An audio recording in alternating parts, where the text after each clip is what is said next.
काय म्हणताय नळेगाव? ही ताकद आपण दाखवून देण्याची या ठिकाणी एक चांगली संधी मिळालेली आहे. भारतीय जनता पक्षाचा एक नेता गाडीवर चढून सांगत होता, काय म्हणतोय अहमदपूर, काय म्हणतोय निलंगा,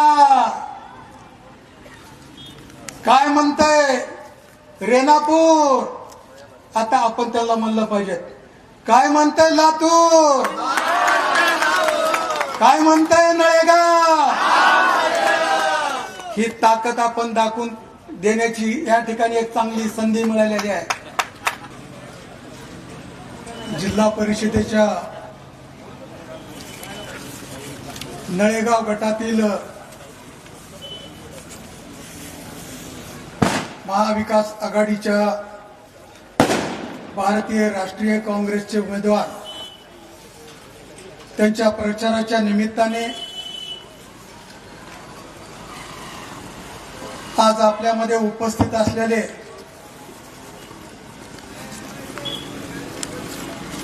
माजी मंत्री आणि भावी काय मनात दिसत नाही तुमच्या असे आपले लाडके नेते अमित भैया देशमुख साहेब,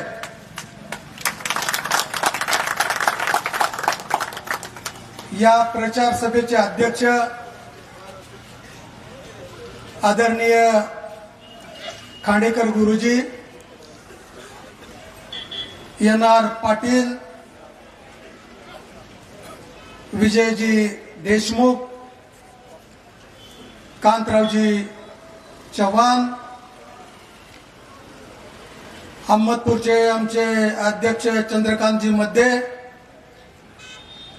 पडवळचे उमेदवार माधवरावजी कोळगावे, निलेश देशमुख, महेश नागलगावे, आपले तालुका अध्यक्ष धनंजय कोरे, उमाकांत सावंत, सर्वांची क्षमा मागतो की व्यासपीठावर उपस्थित असलेले सर्व ज्येष्ठ नेते, माझ्या सर्व भगिनी आणि या जिल्हा परिषदचे उमेदवार अनिलजी चव्हाण, पंचायत समितीचे उमेदवार अमजदजी घोरवाडे आणि सुगाव पंचायत समितीचे उमेदवार अशोक पांडुरंग नागिमे यांच्या प्रचाराच्या निमित्ताने उपस्थित सर्व आदरणीय ज्येष्ठ मंडळी, तरुण मित्र, माता भगिनी, पत्रकार मित्र आणि माझ्या भावांनो, जिल्हा परिषद असेल किंवा आत्ताच्या शिवाजीराव राजकारणाच्या बाबतीत कोण कुण्या पक्षात आहे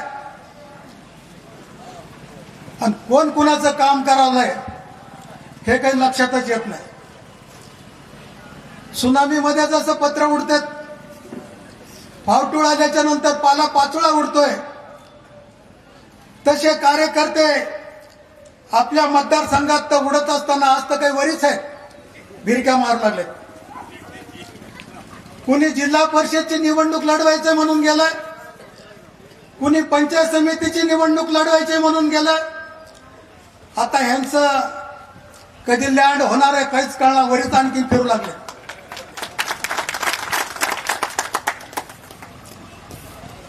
आणि कधी पाला पाचोळ्याला महत्व राहत नाही. स्वतःच्या विचाराचं अधिष्ठान असलं पाहिजे. बरेच लोक म्हणू लागलेत आता साहेब कसं, साहेब कसं. माझ्या पाठीमागं जर कोणी नाही राहिले तर एकटा मी आणखीन या ठिकाणी या मतदारसंघामध्ये तुमच्या सगळ्यांच्या जीवावर या ठिकाणी लढण्यासाठी तयार आहे. आणि आज महाविकास आघाडीच्या काँग्रेसचे नेते आमच्या अमित भाईंच्या सोबत आहे. अमित भाईला या मतदारसंघातून शब्द देतो मी. एन.आर. पाटील म्हणलं ते 6 जागा म्हणलं ते, त्याने आमच्या विसरले ते.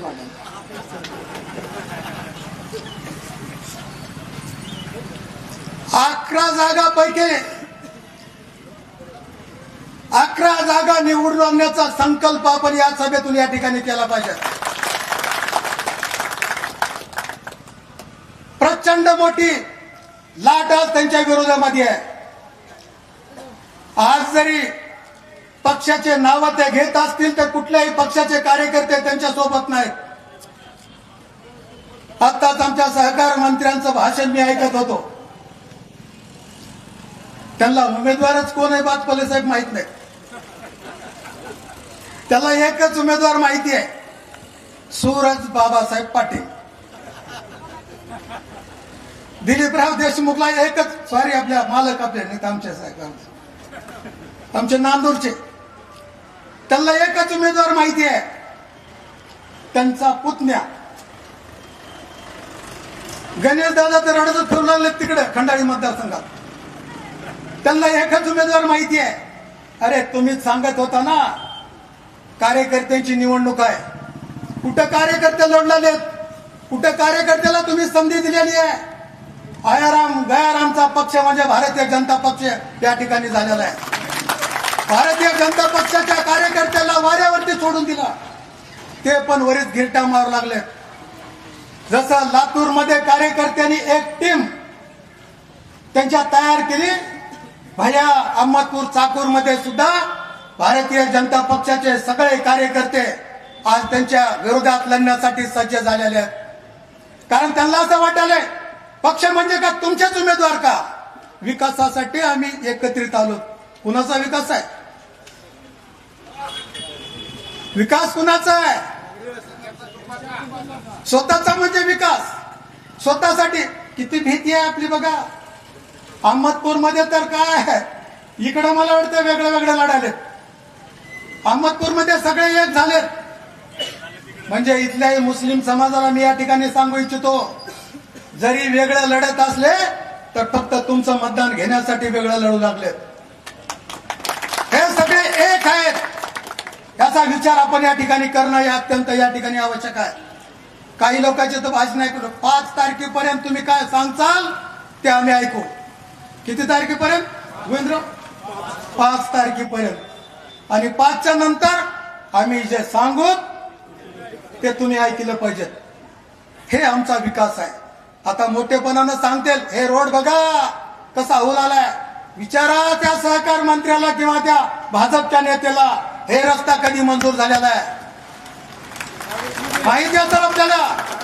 टप्प्याटप्प्यानं या ठिकाणी तुकडे पाडून टेंडर केलेत कामं वाटून घेण्यासाठी आणि टक्केवारी घेण्यासाठी. हे रस्ते परभणीतून निघाल्याच्या नंतर हिसार, पिंपळदरी, किनगाव, कोपरा मधून या ठिकाणी कोपरा मार्ग झरी वडवड. मला या ठिकाणी कोळेगावे साहेबाला सांगायचं आहे, रस्ते अडवायचं काम हे करू लागले. वडवळ मधला 80 फुटाचा रस्ता फक्त 60 फुटाचा झाला पाहिजे यासाठी प्रयत्न यांचे चालू आहेत. ह्यासाठीच का तुम्हाला या ठिकाणी लोकांनी निवडून दिलेला आहे? हेच का तुमचा 40 फुटाचा करून म्हणून या ठिकाणी सांगतायत? हेच का तुमचं काम? लाडक्या बहिणी अरे मुख्य आता सांगते देवा दादाच्या तुम्ही लाडक्या बहिणी. अरे ह्याच तर लाडक्या बहिणीनं देवा दादाला मुख्यमंत्री केले ना. हे का विसरता तुम्ही? त्यांच्या जीवावर मुख्यमंत्री झालात म्हणून आज तुम्ही या ठिकाणी लाडक्या बहिणी प्रत्यक्ष. आता या लाडक्या बहिणीचा फायदा जिल्हा परिषदला, लाडक्या बहिणीचा फायदा महापालिकेला, लाडक्या बहिणीचा फायदा प्रत्येक निवडणुकीमध्ये लाडक्या बहिणी. आणि भावाला वाऱ्यावर सोडलं हे लक्षात ठेवा बहिणी हो. काय तुम्हाला द्यायला तेवढ्यातच तुम्ही खुश आहेत, पण भावांची काय वाट लावलेली आहे, शेतकऱ्यांची काय अवस्था आहे, शिकलेल्या मुलांची काय अवस्था आहे, याही बाबतीत कुठेतरी आपण विचार करणं हे अत्यंत या ठिकाणी गरजेचं आहे. आज महाराष्ट्र कुठल्या दिशेने चाललेला आहे? महाराष्ट्रातल्या लोकांना निव्वळ या ठिकाणी आता कसं बनवू लागेल मी सांगण्याची या ठिकाणी आवश्यकता नाही. कधीतरी आपल्याला विचार करावा लागणार आहे. ह्यांना असं वाटतंय की ह्या लोकांना काहीच कळत नाही, पण मला असं वाटतंय की त्यांच्यापेक्षा ह्या तरुण मुलांनी या ठिकाणी विचार करणं या ठिकाणी आवश्यक आहे. तेव्हा या निवडणुकीमध्ये आपण आपलं मतदान देत असताना महाविकास आघाडीचे जे काही उमेदवार असतील, तुतारी आदरणीय पवार साहेबांचे तुतारी वाजवणारा मनुष्य आणि काँग्रेस पक्षाचे पंजाच्या चिन्हावरती निवडणूक लढवत असणारे जे काही उमेदवार आहेत ते सगळेच्या सगळे उमेदवार निवडून आणण्यासाठी भैया तुम्ही सुद्धा, कारण निवडणूक लागल्याच्या नंतर मी कधीच चिन्ह बघत नसतोय. आपला उमेदवार मग पक्ष भैयाचा आहे असं आता आमची तुला अवस्था आहे. काय काय आमचं होणार आहे पुढे काही सांगता येत नाही. 2 राष्ट्रवादी एकत्रित या म्हणून आम्हाला सांगितले अगोदर. मी म्हणलं कार्यकर्त्याची निवडणूक आहे, काही अडचण नाही साहेब, तुम्ही आदेश द्याल ते आदेश आम्ही पाळणारे कार्यकर्ते आहोत. वाटाघाटीला पाठवा त्यांना माझ्याकडं. मी त्यांना स्पष्ट सांगतो की विधानसभा तुम्हाला आणि खालच्या निवडणुका सगळ्या आमच्या कार्यकर्त्यांना. पण ते त्या अगोदरच भाजप सोबत ते निघून गेले, त्याच्यामुळे वरच्या लोकांना सांगण्याची वेळच या ठिकाणी आली नाही. म्हणून आज आम्ही ताकदीनं काँग्रेस पक्षांच्या उमेदवारांच्या पाठीमागे या ठिकाणी उभं टाकलो. ज्यांना ज्यांना आमच्या सोबत राहायचंय त्या कार्यकर्त्यांनी या ठिकाणी काँग्रेसच्या उमेदवाराला या ठिकाणी मदत केली पाहिजे. अशा पद्धतीची आपल्या सर्वांना कळकळीची या ठिकाणी मी विनंती करणार आहे. आणि कारखान्याच्या बाबतीत सुद्धा खाडेकर गुरुजी सांगत असताना बोलत होते, भैया एवढ्यासाठीच या ठिकाणी तुम्हाला आम्हाला ऊस द्यावा वाटतंय किंवा प्रत्येकाला असं वाटतंय की जर मांजरा परिवारामध्ये जर ऊस गेला तर आमचा शेतकरी सुखाने या ठिकाणी आनंदाने नांदेल. प्रत्येक आई वडिलाला या ठिकाणी मुलगी देत असताना कसली का असणार नोकरी असली पाहिजे. तो तुमच्या इथं ऊस देणं म्हणजे नोकरदार मुलाला मुलगी दिल्यासारखं आहे. आणि त्या कारखान्याला मुलगी देणं, ऊस देणं म्हणजे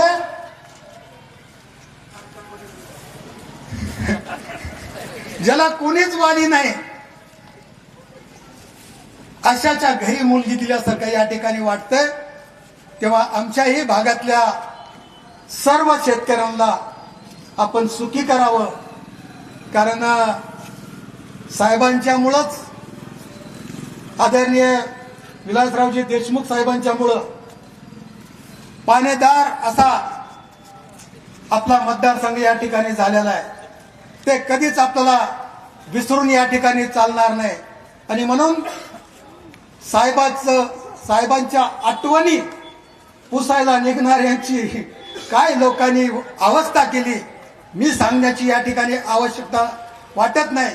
पण माझी आपल्या सर्वांना या ठिकाणी विनंती असणार आहे की या वेळेस एक एक मत महत्वाचं आहे. खरं तर अनिलची हे प्रचारांची या ठिकाणी शुभारंभ आहे का विजयाची सभा आहे हेच या ठिकाणी समजत नाही. एवढा प्रचंड असा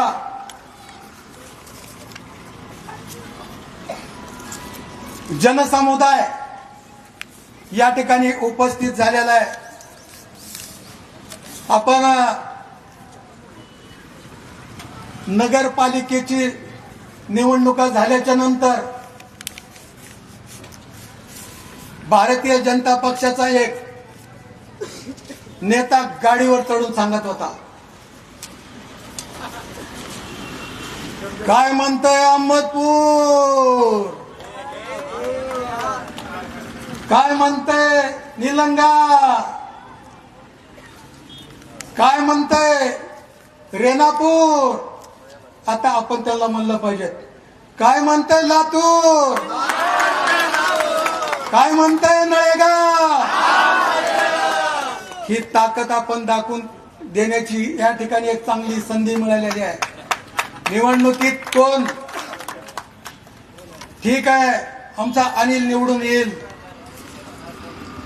आमचा घोरवाडे निवडून येईल किंवा आमचे अशोकराव निवडून येतील, निवडून आणण्यापेक्षा भारतीय जनता पक्ष आणि इथल्या सरकार मंत्र्यांना त्यांची जागा दाखवून देण्याच्यासाठी आपण सर्वांनी या ठिकाणी या उमेदवारांच्या पाठीमागं खंबीरपणानं उभं टाकलं पाहिजे. एवढी आपल्याला या ठिकाणी विनंती करतो. आपण मोठ्या संख्येने उपस्थित झालात. आता उमेदवार तुम्ही हे विचाराची निवडणूक आहे, विचाराची लढाई आहे आणि म्हणून सगळ्या कार्यकर्त्यांनी मिळून या ठिकाणी आपण एक शक्ती या ठिकाणी एकवटली पाहिजेत आणि सर्वसामान्यातला सर्वसामान्य उमेदवार या ठिकाणी उभं केलेले आहेत. त्यांना नावमेद न होऊ देता त्यांच्या पाठीमागे आपला आशीर्वाद उभा करावा एवढीच विनंती करतो. थांबतो. जय हिंद, जय महाराष्ट्र.